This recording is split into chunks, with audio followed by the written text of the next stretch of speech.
జీవిత సాక్ష్యం పంచుకోవాలనుకుంటున్నానండి. నేనేదో అచీవ్ చేశానని కాదు, నేనేదో గొప్పదాన్నని కాదు, కానీ మీరు చాలామంది యవనస్తులు చాలామంది కోరినట్లుగా దేవుడు ఎలాగా మిమ్మల్ని పిలుచుకున్నాడు, దేవుడి సేవలు ఎలాగా వాడబడుతున్నారు, మీరు ఇస్తున్న మెసేజెస్ ఎలాగా, I mean who is inspiring you అని ఇట్లాంటి క్వశ్చన్స్ చాలామంది అడుగుతూ ఉన్నారు. సో దాన్ని బట్టి not only that, it's God's leading that I had to do this. నాకు ఒకటే ఆశ ఏంటంటే, ఇది నన్ను చూపించుకోవడానికి కాదు, కానీ దేవుని మహిమపరచడానికి ఒక పెంట కుప్ప నుండి దేవుడు ఎవరినైతే తీసుకొని ఎలాగైతే నిలబెడతాడో ఆ విధంగా నేను I'm a real witness for that. So I'm a living witness for that. So దేవుని మాత్రమే మహిమపరచడానికి ఇది పంచుకోవాలనుకుంటున్నానండి. మొదటిగా ఏంటిదంటే, I will go from the beginning. మా తాతయ్య గారు, అంటే మా నాన్నగారు వాళ్ళ నాన్న పాస్టర్ ప్రభుదాస్ గారని చాలా గొప్ప దైవజనులు. He was a very he was in fact called like an apostle. ఎందుకంటే ఉచిత సేవ చేసేవాళ్ళు, కానుకలు పుచ్చుకునేవారు కాదు, ఖాళీ నడకపోయిన సేవ చేసేవాళ్ళు. చాలా అద్భుతమైన పాటలు రాశారు, ఇంచుమించు చాలా పాటలు రాశారు. ఈ జీవితపుటీత, ఇక ఇదే సమయము రండి, క్రైస్తవ కర్షకాని, ఇటువంటి చాలా ఫేమస్ ఆంధ్ర క్రైస్తవ కీర్తనలు మా తాతయ్య గారు రాస్తారండి, ప్రభుదాస్ గారని. ఆయన ప్రభుదాస్ గారు అలాగే మా నాయనమ్మ ఇద్దరు కలిసి సేవలు బహుబలంగా వాడబడటము జరిగింది. వాళ్ళకిద్దరు కుమారులు, రెండో కుమారుడు మా తండ్రి గారు, మా నాన్నగారు. సో వీళ్ళు ఈ సేవ చేయటం చూసి, వాళ్ళు ఎంత కష్టంలో ఉండటం చూసి, గంజినీళ్ళు తాగేవారు, ఆహారంకి కూడా డబ్బులు లేని పరిస్థితుల్లో, ఎంతో కష్ట పరిస్థితుల్లో ఉన్న మా నాన్నగారు ఇవి చూసి ఏమనుకున్నారంటే, మా తల్లిదండ్రుల్ని, నా కుటుంబాన్ని నేను పోషించాలి అనే ఆశతోటి ఏం చేశారంటే, చాలా కష్టపడి చదివి, అప్పుడు అంత డబ్బులు లేవు చదవటానికి, ఉన్నత చదువులు చదవటానికి అవకాశం లేనప్పటికీ ఏం చేశారంటే, రాత్రింబగలు కష్టపడుతూ ఒక బాగా he worked really hard and RTO ఆఫీసర్గా, గవర్నమెంట్ ఎంప్లాయీగా అయ్యారనమాట. ఆయన అయ్యి దాని తర్వాత ఇంటిని, ఐ మీన్ తల్లిదండ్రులను పోషిస్తూ, మా తాతయ్య గారు అలానే సేవ, కాలినడకపైన సేవ చేస్తూ ఉండి, రెండు జతలు బట్టలే ఉండేవి తాతయ్య గారి దగ్గర. అవి మార్చి వేసుకోవటము, కంప్లీట్గా నిక్కచ్చైన సేవ చేశారు. ఆ విధంగా మా తాతయ్య గారిని దేవుడు అలాగా నడిపించారు.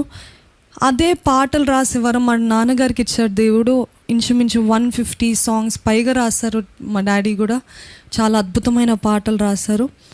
ఇది మా డాడీ సైడ్ నుంచి. మా మమ్మీ సైడ్ ఏంటిదంటే, మా అమ్మగారి సైడ్ ఏంటిదంటే, మమ్మీ ఒక 13 సంవత్సరాలకి రక్షించబడ్డారు. అంటే వాళ్ళు ఇంకా దేవుని నమ్ముకున్నప్పుడే దేవుడే వాళ్ళ దగ్గరికి వచ్చి, అంటే 13 సంవత్సరాలకి మా అమ్మమ్మ వాళ్ళ కుటుంబం అంతా పక్కా కమ్మాజ్ అనమాట, దేవుని నమ్ముకోలేదు అప్పటికి. కానీ కొన్ని పరిస్థితుల వల్ల ఎవరో సేవకురాలు వాళ్ళ లేన్లో వెళ్తుంటే, వాళ్ళు ఉండే చోటు దగ్గర నుంచి వెళ్తుంటే ఆవిడని పిలిచి అసలు ఏంటి దేవుడు అని అలాగ తెలుసుకోవడము. అదేవిధంగా దేవుడు మా అమ్మగారి దగ్గర వచ్చి దర్శించడము, 13 సంవత్సరాలకే పిలుచుకొని నేను గొప్ప సేవకురాలుగా చేస్తాను అని మంచి ప్రవచన వరము, అదేవిధంగా మంచి స్వస్థత వరం ఇవ్వటం జరిగిందనమాట. సో 13 సంవత్సరాల నుండి మా మమ్మీ సంపూర్ణంగా దేవునికి దగ్గరగా జీవిస్తూ, ఆయన స్వరాన్ని వెంట ఎంతోగానో దేవుని చేతిలో వాడబడింది. మా మమ్మీ హైదరాబాద్లో పుట్టింది, మా నాన్నగారేమో కాకినాడలో పుట్టారు. మా మమ్మీ గారేమో గుంటూరులో పెరిగారనమాట కొన్ని పరిస్థితులు బట్టి. సో ఇలాగ మా మమ్మీ వాళ్ళేమో ఇద్దరు అక్క చెల్లెలు. మా మమ్మీ పెద్ద ఆవిడ, మా నాన్నగారేమో second. So this is how it is. So my parents is ఇద్దరు మంచి బ్యాక్గ్రౌండ్స్. అంటే మా మమ్మీకి సరైన బ్యాక్గ్రౌండ్ లేనప్పటికీ దేవుడు తనను పిలుచుకొని దేవుడు నిలబెట్టుకున్నాడు, దేవుడు ఎంతగానో వాడుకున్నాడు. మళ్ళీ 18 years 17 yearsకి హైదరాబాద్కి రావటం జరిగింది. మా నాన్నగారికి మా అమ్మగారికి వివాహం అవ్వడం జరిగింది. అదేవిధంగా వివాహము అవ్వకముందే దేవుడు ప్రవచన వరం ఇచ్చాడు అని చెప్పాను కదా. దేవుడు తనతో చెప్పాడు ఏంటంటే, నీకు 7 children ఇవ్వబోతున్నా నేను, I'm going to give you 7 children. దాని తర్వాత మీరేం ఆపనక్కర్లేదు, 7 children ఇచ్చిన తర్వాత నేనే ఆపేస్తాను, ఇంకా నీకు పిల్లలు పుట్టారని దేవుడు ముందుగానే బయలుపరిచాడు, పెళ్ళి కాకముందు, వివాహం కాకముందు.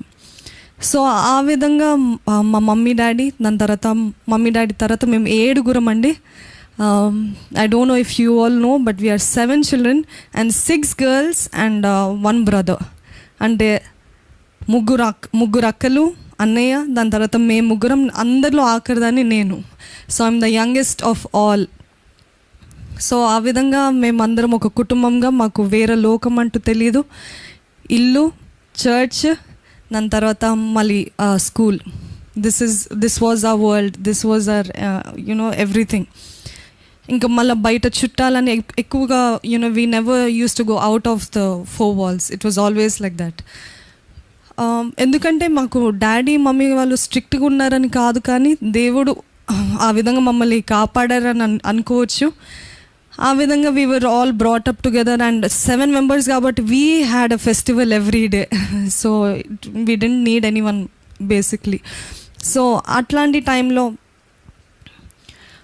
యాక్చువల్గా మేము 7 పుట్టక ముందు, 6 పుట్టిన తర్వాత 6th చైల్డ్కి ఏమైందంటే, అంటే మా అక్కకి, నా ముందు నా అక్కకి ఏమైందంటే, మమ్మీ డెలివరీ అయింది. 6th బేబీకి డెలివరీ అయిన వెంటనే గర్భసంచి ఉంటుంది కదా, గర్భసంచి తెగిపోయిందనమాట. మమ్మీ గర్భసంచి, ద వూమ్ వాజ్ బ్రోకెన్. అయితే అది టేర్ అవడం బట్టి ఏమైందంటే, మొత్తము ద హాస్పిటల్ రూమ్ ఎవ్రీథింగ్ మొత్తం బ్లడ్తో నింపబడి ఉందన్నమాట.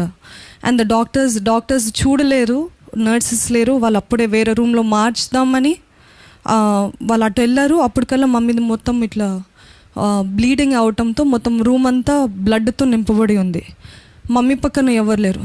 వెంటనే అది బయటికి వెళ్ళటం చూసి చాలామంది వచ్చారనమాట. ఏదో అవుతుంది, ఏదో జరుగుతుంది అనేసి చాలామంది వచ్చారు. వచ్చిన తర్వాత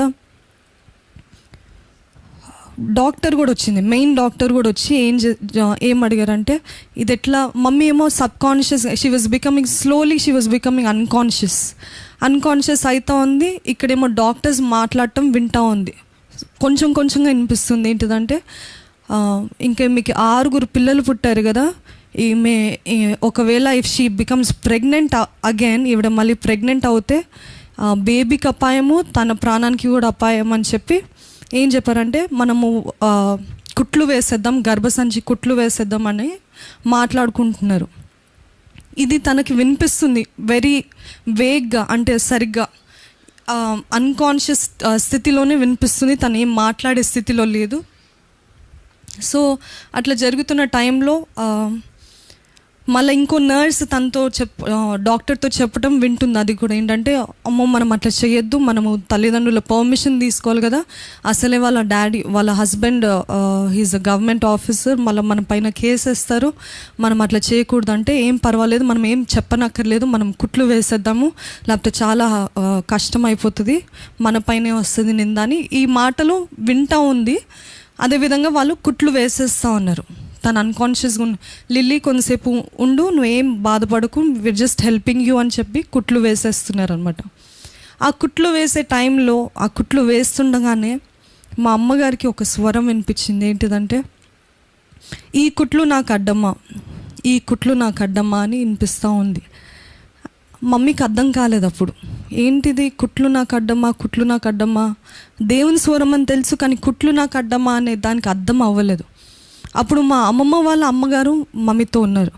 అయితే ఇదంతా, ఈ ప్రొసీజర్ అంతా అయిన తర్వాత మళ్ళీ డాక్టర్స్ వెళ్ళిపోయిన తర్వాత మా అమ్మమ్మ వాళ్ళ మమ్మీ, అంటే పెద్దమ్మమ్మ అని అంటాం మేము, తను వచ్చిన వెంటనే మా మమ్మీ చెప్పారనమాట, ఏంటమ్మమ్మ నాకు ఇలాంటి స్వరం వినిపిస్తుంది, ఈ కుట్లు నాకు అడ్డమ్మా అని స్వరం వినిపిస్తుంది, ఏంటది, దేవుడు ఏం చెప్పాలనుకుంటున్నాడు, నాకు అర్థం కావట్లేదు అనేసి మమ్మీ అడిగిందంట.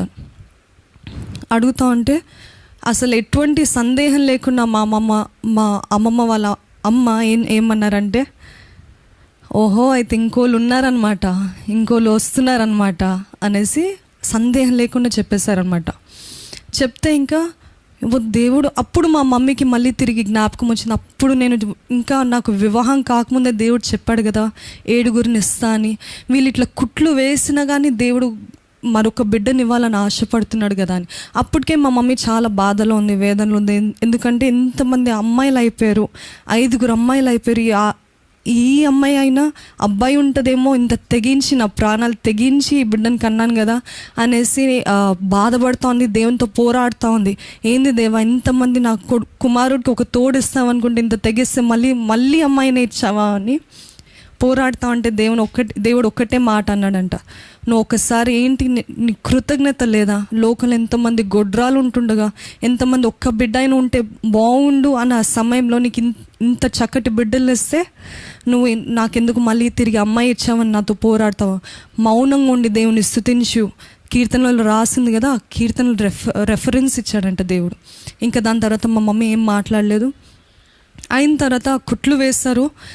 ఒక 9 months అయిన వెంటనే, 9 to 10 months, almost a year అనుకుంటాను.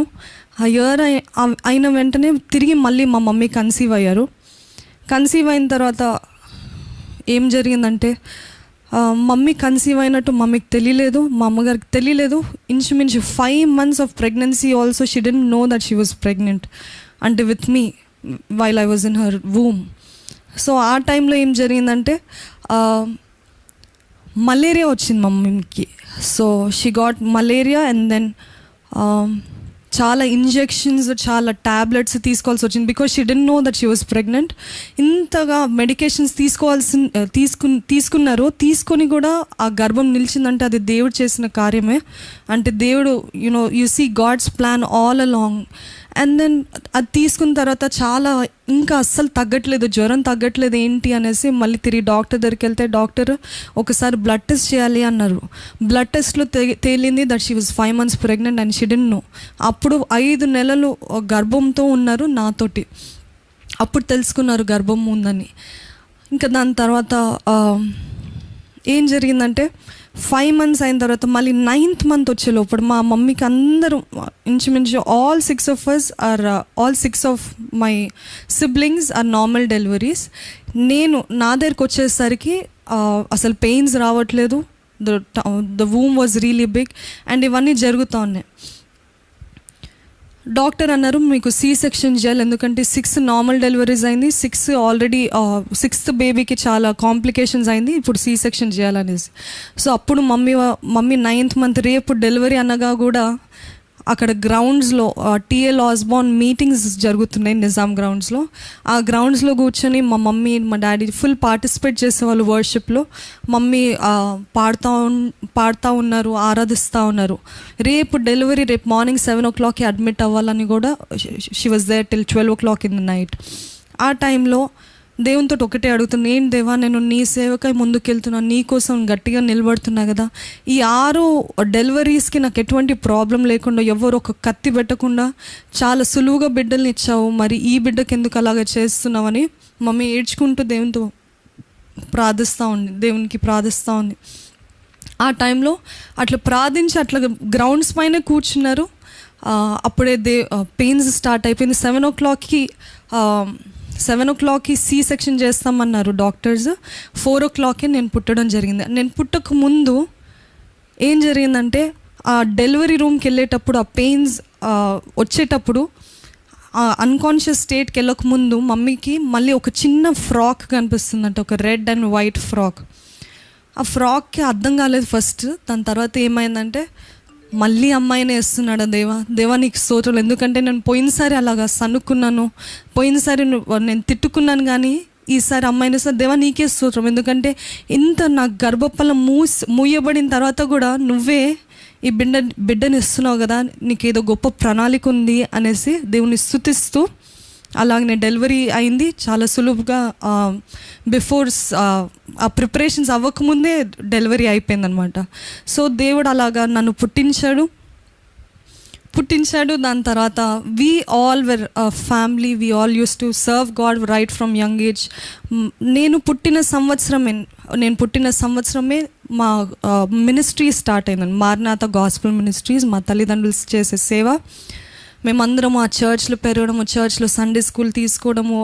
We were all typical church pastors family అనమాట. సో చిన్నప్పటి నుంచే చాలా దేవుడు ట్రైనింగ్ తర్బీదు బాగా ఇచ్చాడు చిన్నప్పుడే. అయితే then after some time till 10th class I think we were all completely into God and everything. 10th class అయింది. అంతవరకు నేను 9th 10th క్లాస్ నుంచి I use to take up Sunday school. నాకు చాలా ప్యాషన్ ఉండేది పిల్లల్ని దేవుల్లో నడిపించడం అని, చాలా ఆసక్తితోటి దేవుని సేవ చేస్తుందని. అప్పటి నుంచి పాటలు పాడటం, చిన్నప్పుడు మేమందరం కుటుంబంగా అందరికీ దేవుడు చక్కటి స్వరాలు ఇచ్చాడు. మా అన్నయ్యకి మ్యూజికల్ టాలెంట్ ఇచ్చాడు. మా స్వరాల్ని వాడుతూ దేవుణ్ణి స్తుతించడం, ఆరాధించడము, ఏమైనా కాన్సర్ట్స్ కానీ ఏమైనా మీటింగ్స్ కానీ everywhere we use to glorify God. That's how God trained us from childhood అనమాట. Then 10th class we were all fine. మా నాన్నగారు అన్నీ మమ్మల్ని best schools, best colleges, best యూనివర్సిటీస్లో వేస్తారు. ఎప్పుడు కాంప్రమైజ్ అవ్వలేదండి. చాలా ద టాప్ మోస్ట్ స్కూల్స్లో వేసి అలాగా పెంచారనమాట, అన్ని girls schools. And then till 10th class I was an average student. ఎందుకంటే ఐ హేటెడ్ స్కూల్. నాకు స్కూల్ అంటే అస్సలు నచ్చేది కాదు. చాలా డిఫరెన్సెస్ ఉండడం బట్టి I hated because teachers use to judge students based on the grades and not on the talent. So నాకు అస్సలు ఇష్టం ఉండేది కాదు school. So I was very average. ఎందుకంటే నేను నా heart and soul I don't put in that. So that is why I was an average student. But దాని తర్వాత ఇంటర్మీడియట్ రాగానే చాలా చక్కటి కాలేజ్లో దేవుడు నాకు మార్గాన్ని ఇచ్చాడు. ఎంతో దేవుని భయం కలిగిన కాలేజ్, దేవునిలో నడిపించే college. You know there is a separate session for coming close to God, prayers, kneeling down and praying. చాలా దగ్గరగా జీవించాను ఫస్ట్ ఇంటర్ సెకండ్ ఇయర్. అదేవిధంగా చాలా చక్కగా చదివేదాన్ని. ఎందుకంటే నాకు చాలా నచ్చేది ఆ కాలేజ్ అట్మాస్ఫియర్ కానీ కాలేజ్ కానీ. It felt like my second home. So I really did well there and state second రావటం ఇంగ్లీష్లో. సో ఈ విధంగా దేవుడు అలాగా హెచ్చించాడు. చాలా మంచి ఫౌండేషన్ ఉండింది. It's like a family and other family అని లాగా అనిపించింది second year, I mean intermediate 2 years. Then దాని తర్వాత I passed out of inter second year and then డిగ్రీకి వచ్చానండి. డిగ్రీకి రాగానే this is completely different from all the other colleges. ఈ కాలేజ్ మాత్రం అన్ని ఫ్రమ్ ఎవ్రీ అదర్ కాలేజ్. ఈ కాలేజ్ ఏంటంటే క్రైస్తవులు అనేది మనం చేతుల పైన లెక్క పెట్టచ్చు. It's just handful, not even 5 people you'll find దేవుని భయం కలిగిన లేకపోతే క్రైస్తవులు అని పిలువబడినవారు. అటువంటి సమయంలో డిగ్రీ ఫస్ట్ ఇయర్ రాగానే అక్కడ అందరు మంచి సెలబ్రిటీస్ చిల్డ్రన్, అందరు బిగ్ షాట్స్, అందరు చాలా గొప్పోలు, ధనవంతులు, అన్ని విధమైన రకాలు కల్చర్స్. అసలు ఆ కాలేజ్లో లేని వారంటూ ఎవరు లేరనమాట. That people from all over the country. So ఆ కాలేజ్కి వెళ్ళిన తర్వాత చాలా ప్రభావితం అయ్యాను నేను. That was the year that I fell away from God. My degree first year నేను ఏంటంటే దేవునికి దూరమైన ఆ ఒక్క సంవత్సరం చాలా మరుపురాని సంవత్సరం. అంతకుముందు ఏంటంటే నేను దీని ముందు బ్యాప్టిజం తీసుకున్నానండి. ఏంటంటే అది అలవాటు ప్రకారంగా, ట్రెడిషన్ ప్రకారంగా 10th క్లాస్ అయిన వెంటనే బ్యాప్టిజం తీసుకోవాలి కదా, December 31st రాగానే బ్యాప్టిజం తీసుకోవాలి కదా అన్నట్టు నేను December 31st 10th క్లాస్ అయిన వెంటనే నేను తీసుకున్నాను అనమాట. కానీ మారు మనసు అనుభవం ఏంటో తెలియదు, దేవుని ద్వారా రక్షించబడటం అంటూ ఏంటో తెలియదు, ఏం తెలియదు ఆ టైంలో. డిగ్రీ ఫస్ట్ ఇయర్ రాగానే చాలా the cultural influence, the people's influence, అసలు చాలా ఎంత అంటే చాలా తప్పైన ఫ్రెండ్షిప్స్, తప్పైన సంబంధాలు కలిగి ఉండి నేను దేవునికి 1 సంవత్సరం దూరం అయ్యానండి. ఆ సంవత్సరం ఏంటిదంటే నరకం చూసాను. దేవునికి దూరంగా ఉంటున్నాను, అదేవిధంగా లోకంలో మునిగిపోతున్నాను. నాకు తెలుసు లోకంలో మునిగిపోతున్నానని, కానీ దాని నుండి బయటికి రాలేని పరిస్థితి, ఎవరికి చెప్పుకోలేని పరిస్థితి. మా తల్లిదండ్రులు చెప్తే వాళ్ళు అర్థం చేసుకోరేమో, ఆయన చెప్పుకోవాలన్న face, I don't have the ముఖం చూపించడానికి కూడా అంత అర్హత లేదు అన్నట్టు అనిపించింది అనమాట. ఆ విధంగా నేను ఫస్ట్ ఇయర్లో దేవుని దగ్గర నుంచి చాలా దూరం అయ్యాను.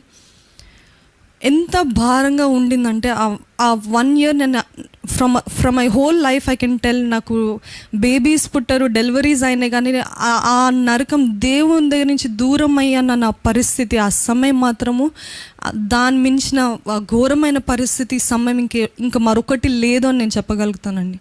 ఆ 1 year ఎంత హెవీగా అనిపించింది నా జీవితం. నాకు అప్పటి వరకు చీకటి అంటే భయం, నాకు అప్పటి వరకు నేను చీకట్లో వెళ్ళలేను, కానీ ఆ సమయంలో ఎట్లా అంటే అపవాది నన్ను ఎంతగా వాడి చేతిలో తీసుకున్నాడంటే, అంటే నేను వాడి చేతికి నా జీవితాన్ని అప్పచెప్పాను అనుకుంటాను.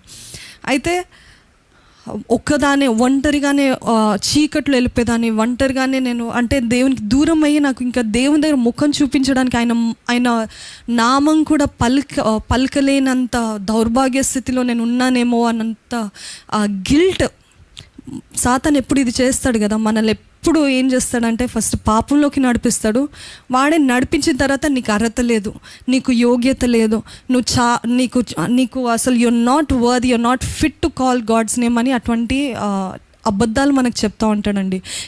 ఈ పరిస్థితులు ఇవన్నీ ఎందుకు చెప్తున్నాను, why I'm keeping it so raw. మీరు అందరూ అనుకోవచ్చు ఏంటి మరి సేవకులు కదా మీరు కూడా ఇట్లాంటి తప్పకుండా, ఎందుకంటే we don't want to show that we are all perfect అండి, వీఆర్ నాట్ పర్ఫెక్ట్.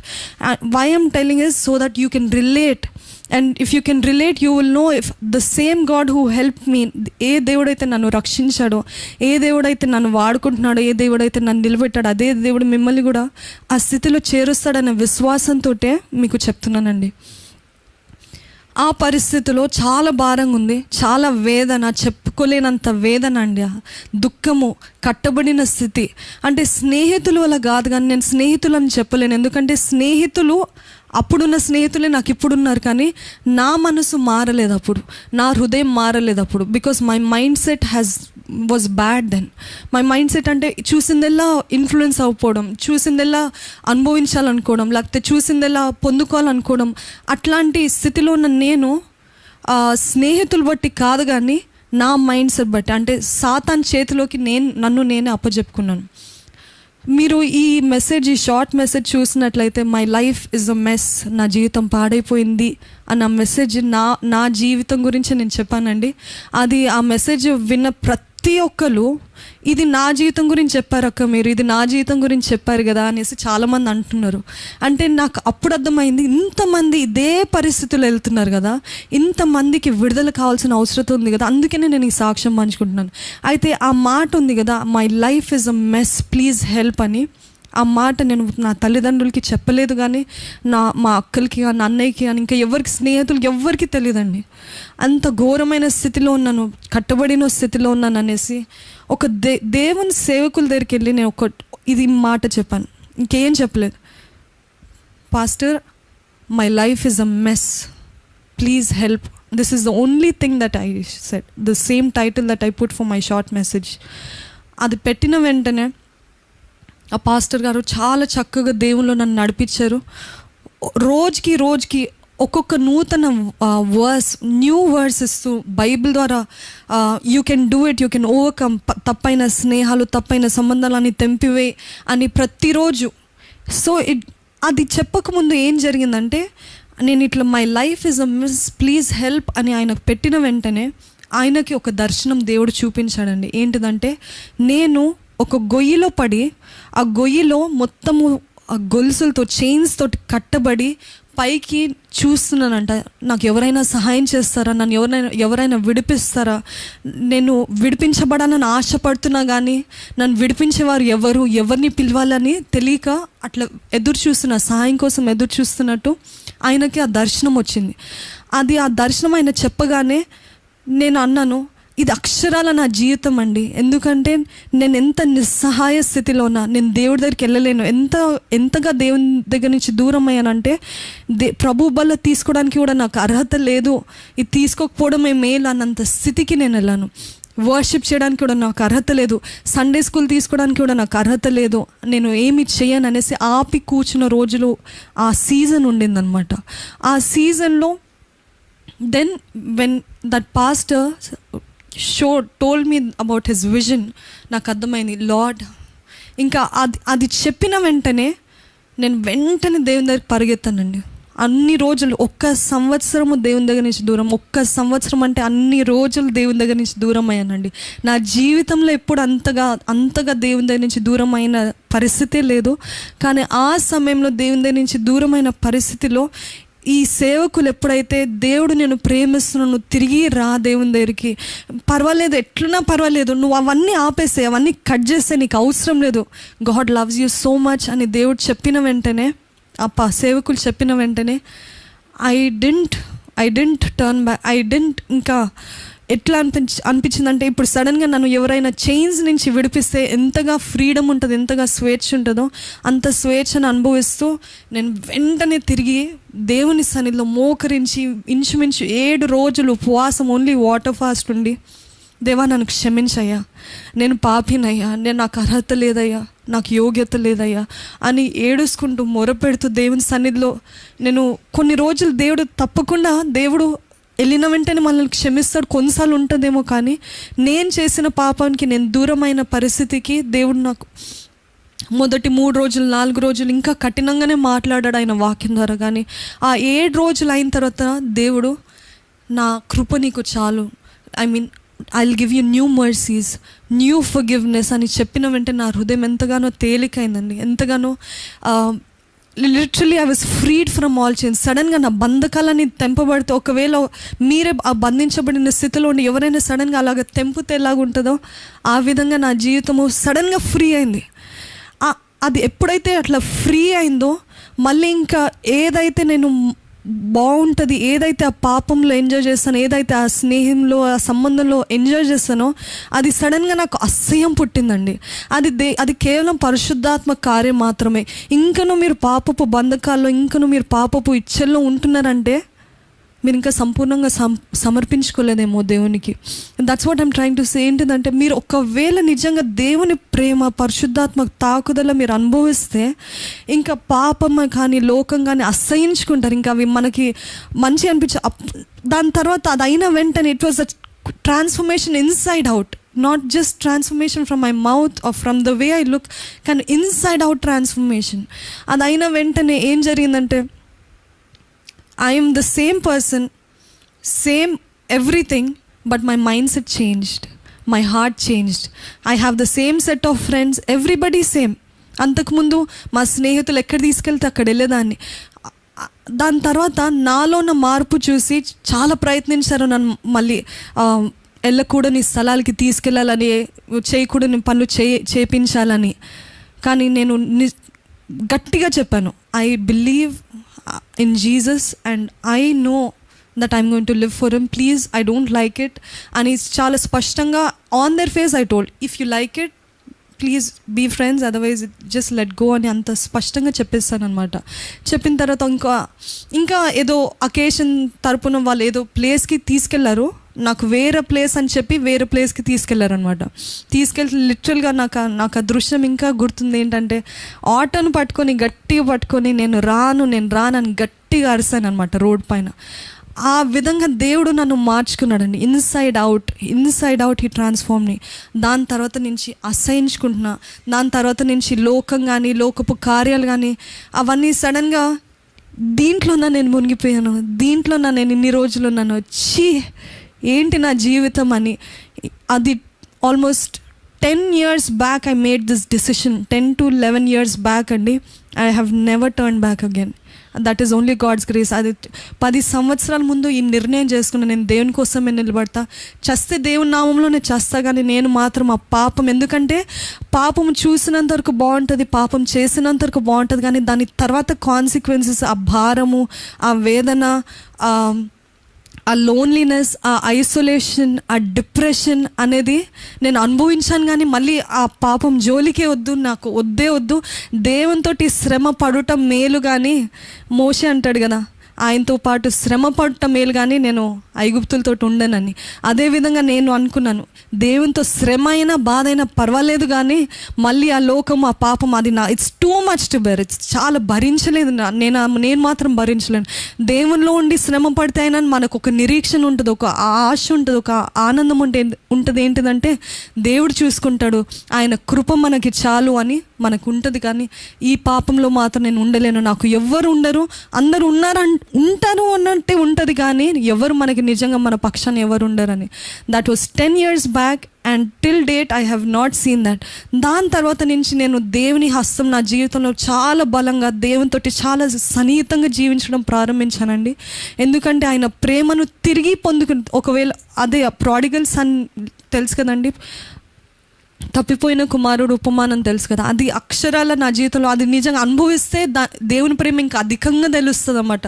దేవుడు ఎంతగా మన పట్ల ఆసక్తి, ఎంతగా మన పట్ల అక్కర కలిగి ఉన్నాడో తెలుస్తుంది అన్నమాట. సో నాకు అప్పుడు అనిపించింది, పుట్టక ముందే 6 బిడ్డలు పుట్టిన తర్వాతే ఈ కుట్లు నాకు అడ్డమ్మా అన్న దేవుడు అంటే ఇర్మియాకి చెప్తాడు కదా మొదటో అధ్యాయంలో, నువ్వు రూపింపబడక ముందే నీకు ఒక ప్రణాళిక కలిగి నిన్ను ప్రతిష్ఠించుకున్నాను, నిన్ను కోరుకున్నాను, నిన్ను ఏర్పరచుకున్నాను టు సర్వ్ మీ అని చెప్పాడు కదా. అదేవిధంగా నేను పుట్టకముందే, నేను ఇంకా అసలు రూపింపబడకముందే దేవుడు అప్పుడే నా కొరకు ప్రణాళిక కలిగి ఉన్నాడు కదా. నేనేమో ఈ పాపమని, ఈ లోకమని, ఈ అసహ్యమైన కార్యాల గురించి నేనెందుకు ఆసక్తి కలిగి ఉండాలి?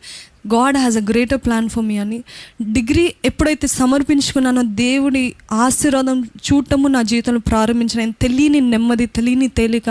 కంటిన్యూస్గా 3 yearsలో I was the top in college అండి. దేవుని కృపను బట్టి అన్నిట్లో సక్సీడ్ అవ్వటం, అన్నిట్లో దేవుని హస్తాన్ని చూడటము, దేవుడు నాతో ఎంతగానో తోడు ఉండటం, దేవుడు ఘనపరచడము, అదేవిధంగా దేవుని సేవలో వాడబట్టము, సండే స్కూల్ తిరిగి ప్రారంభించడం, ఆ విధంగా అట్లా చేయడం బట్టి నేను దేవుని ఎంతగానో స్తుతిస్తున్నాను. 3 years పాస్ట్. కానీ 2nd year ఎండ్ నుంచి I started praying for a life partner. I'm telling you all in a sequence because మీరు ఏ సిచ్యువేషన్లో ఉన్నా కానీ దేవుడు మీతో మాట్లాడాలని, ఈ సాక్ష్యం బట్టి దేవుడు మిమ్మల్ని దర్శించాలని ఆశపడుతూ మీతో పంచుకుంటున్నానండి. ఏంటిదంటే నా బర్త్ అలాగైంది, నేను ఎలాగ రక్షించబడ్డానో చెప్పాను. అదేవిధంగా డిగ్రీ 2nd yearలో ఉన్నప్పటి నుంచి నేను నా లైఫ్ పార్ట్నర్ గురించి ప్రార్థన చేయడం స్టార్ట్ చేశాను. ఈ మధ్య చాలామంది మీరు అంటున్నారు కదా, ప్రపోజల్స్ స్టార్ట్ చేసిన తర్వాత, చూడటం స్టార్ట్ చేసిన తర్వాత అప్పుడు దేవుని చిత్తమా, దేవుడు ఆయనకి ఇష్టమైన లేకపోతే ఆయనను ప్రేమించే బిడ్డల్ని ఇస్తే బాగుండు. నేను ఒకటే అంటానండి, ప్రిపరేషన్. సేవకులు కూడా, రాజ్ గారు కూడా ఎన్నోసార్లు చెప్తారు, ప్రిపేర్. ఎందుకంటే లైఫ్ పార్ట్నర్, నేను ఒక మెసేజ్ కూడా చేశాను మ్యారేజ్ గురించి. ఏంటిదంటే ఈ లోకంలో మీరు సంతోషంగా ఉండాలంటే అది దేవుడు ఒక ఎత్తు, దాని తర్వాత మీ లైఫ్ పార్ట్నర్ పైన కూడా ఆధారపడి ఉంది. సో దయచేసి గమనించండి. సో డిగ్రీ 2nd year నుంచి ఐ స్టార్టెడ్ ప్రేయింగ్. ఏంటిదంటే దేవా, ఈ లోకం చూశాను, ఈ లోకంలో అసలు ఆనందం లేదు. చిన్నప్పటి నుంచి ఏం జరిగిందంటే, ఇది చెప్పడం ఇందాక మర్చిపోయానండి, నా బర్త్డే April 26th కాబట్టి ఎప్పుడు నాది సమ్మర్ హాలిడేస్లోనే జరిగేది బర్త్డే. ప్రతి బర్త్డే కూడా నాది ఏదో ఊర్లో, అంటే మా అమ్మ నాన్న వాళ్ళు సేవకని వెళ్ళేవారు, వేరే ఊర్లకి, వేరే గ్రామాలకి, వేరే ప్రదేశాలకి. వెళ్ళేటప్పుడు నన్ను కూడా తీసుకెళ్ళేవాళ్ళు. ప్రతిసారి నా బర్త్డే ఎప్పుడు మా ఇంట్లో చాలా తక్కువ, హ్యాండ్ఫుల్, జస్ట్ 2 or 3 times నా బర్త్డే ఇప్పటి వరకు జరిగింది ఇంట్లో. ఎప్పుడు ఒక మీటింగ్లో కానీ, ఒక రివైవల్ ప్లేస్లో కానీ, లేకపోతే ఒక చర్చ్లో కానీ ఎప్పుడు ఇంట్లో మాత్రం జరగలేదన్నమాట. సో చిన్నప్పటి నుంచి దేవుడు ఆయన సేవకు నాకు తర్బీదిస్తానే ఉన్నాడు. సండే స్కూల్ అని, వర్షిప్ అని, ఇవన్నీ దేవుడు తర్బీదిస్తున్నప్పుడు మళ్ళీ అదేవిధంగా నా బర్త్డేస్ కూడా ఎప్పుడు మా ఇంట్లో జరగలేదు. ఎప్పుడు సేవలో, ఆయన పనిలోనే, ఆయన రివైవల్ మీటింగ్స్లోనే జరిగేదన్నమాట. సో ఆ సమయంలో చిన్నప్పటి నుంచి ఆ బీజం వేయబడింది. చిన్నప్పటి నుంచే అదేంటి, మా తల్లిదండ్రులు చెప్పడము, మా నాన్నగారు వచ్చి మమ్మల్ని పొద్దున 5 గంటలకి లేపి పాటలు నేర్పించేవారు. తెలుగు, ఆంధ్ర క్రైస్తవ కీర్తనలు నేర్పించేవారు, ఇంగ్లీష్ పాటలు నేర్పించేవాళ్ళు. ఇలాగ ఎప్పుడు చిన్నప్పటి నుంచి వర్షిప్ అని, వర్డ్ అని, వాక్యం అని. ట్యూస్డే అంటే హోమ్, ఇంట్లో ప్రేయర్, కాటేజ్ ప్రేయర్. ఫ్రైడే అంటే ఫాస్టింగ్ ప్రేయర్, సండే అంటే చర్చ్. ఇదే పని ఉండేది. క్రిస్మస్ అంటే మేము ఎప్పుడు చర్చ్లోనే ఉండేవాళ్ళము, అందరి చిన్నపిల్లలకి ట్రైనింగ్ ఇచ్చేవాళ్ళము. ఆ విధంగా ఉండేదన్నమాట. చాలా చక్కటి తర్బీదు దేవుడు అప్పుడు ఎందుకు ఇచ్చాడో మాకు అర్థం కాలేదు. కానీ ఇప్పుడు దేవుడు ఈ స్థితిలో పెట్టిన తర్వాత అర్థమవుతుంది ఎందుకు దేవుడు మమ్మల్ని చిన్నప్పటి నుంచే ట్రైన్ చేశాడని. ఆ టైంలో ఈ 2nd year రాగానే నేను అడిగాను, దేవా, నాకు వివాహం అయితే ఒక దేవుని సేవకులే కావాలయ్యా. నాకు లోకానుసారులు, లేకపోతే ఉద్యోగం చేసేవాళ్ళు 9 to 5 జాబ్, వాళ్ళు ఎంత ఉన్నత స్థితిలో ఉన్నా, ఎంతగా గొప్పగా సంపాదించినా, నాకు అప్పటికి చాలా ప్రపోజల్స్ రావటం ప్రారంభమైందనమాట. అయితే నాకు ఇవన్నీ వద్దయ్యా. ఒకవేళ దేవుని సేవకులు సరిగ్గా ఆయనకి ఒకవేళ కుంటైనా గుడ్డైనా పర్వాలే, కానీ ఆయన మాత్రం మీ సేవ చేసే వాళ్ళగా ఉండాలి అని అడిగానండి. అందుకంటే మనం అడిగి ఊహించిన దానికంటే అత్యధికంగా ఇచ్చేవాడు కదా దేవుడు. అదేవిధంగా రాజుగారిని ఇచ్చారనమాట. సో ఆ విధంగా అడిగాను, నాకు ఎవరైనా పర్వాలేదు కానీ వాళ్ళు దేవుని సేవకులై ఉండాలి, నాకు అదే ఆశ, జీవితాంతం వరకు నీ సేవ చేయాలని ఆ ఆశతోటి నేను డిగ్రీ సెకండ్ ఇయర్ నుంచి ప్రార్థన చేయటం ప్రారంభించానండి. నాకు దేవుని సేవకులే కావాలి నా భర్తగా అని ప్రారంభించాను. డిగ్రీ థర్డ్ ఇయర్, నేను పీజీ ఫస్ట్ ఇయర్ అయిపోయింది. పీజీ సెకండ్ ఇయర్ చదువుతుండగా ఇంచుమించు 3 years కనిపెట్టానండి దేవుని వివాహ విషయంలో దేవుని సేవకులే కావాలని. అప్పటికి చాలామంది రావటం జరిగింది, అప్పుడు చాలా ప్రపోజల్స్ రావటం జరిగింది. ఏదో విధంగా దేవుడు ఆపాడు. By God's grace I'm so glad that God stopped it all. దాని తర్వాత పీజీ సెకండ్ ఇయర్ నేను చదువుతుండగానే ఈ రాజ్ గారు రావటం జరిగింది, వివాహం కుదిరింది, అలాగే వివాహం జరిగిందనమాట. So this is how God lead me till marriage. దాని తర్వాత ఐ మూవ్ టు చెన్నైకి వెళ్ళిన తర్వాత 1 year we didn't have any kids, we were happy. దాని తర్వాత అంటే I'm not saying that I'm not happy with the kids, అంటే 1 year వరకు we didn't have anybody. కానీ మాకు వివాహం అయిన వెంటనే మాకు హనీమూన్ అంటూ ఏం లేదండి. వివాహం అక్టోబర్లో అయింది, నవంబర్లో మేము షూట్ అని, పాటల షూట్ అని, మళ్ళీ రివైవల్ మీటింగ్స్ అని, ఉజ్జీవ సభలు అని, బ్యాక్ టు బ్యాక్ వీక్లో 2 places, గుంటూరు గూడూరు, అలాగా ప్రతి వారంలో 2 places by car, by train, ఏ విధంగా అయితే ఆ విధంగా మేము ఆ 1 year దేవుని సేవలోనే గడపము. Restless, but it was also worth. అంటే ఆ సాటిస్ఫాక్షనే వేరు దేవునిలో ఉండటం.